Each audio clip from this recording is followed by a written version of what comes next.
அஸ்ஸலாமு அலைக்கும் வரஹ்மத்துல்லாஹி வபரகாத்துஹு. இனிய இஸ்லாமியர்களே, இன்றைய இஸ்லாமிய தகவல். பிஸ்மில்லாஹிர் ரஹ்மானிர் ரஹீம்.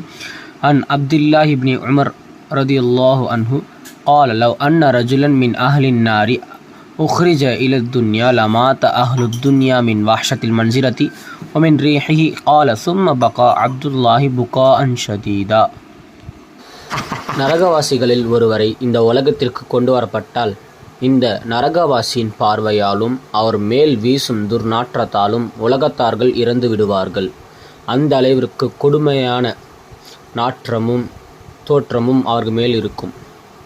இந்த அளவு உள்ள மனிதர்களாக நம்மை அல்லாஹ் தஆலா மாற்றாமல் இந்த உலகத்திலும் தோற்று மறுமையிலும் தோற்று உள்ள மனிதர்களாக இருக்காமல் இம்மையிலும் மறுமையிலும் வெற்றி பெற்ற மனித புனிதர்களான சொர்க்கவாசிகளாக ஆக அல்லாஹ் தஆலா தௌஃபீக் செய்வானாக. ஆமீன். அஸ்ஸலாமு அலைக்கும்.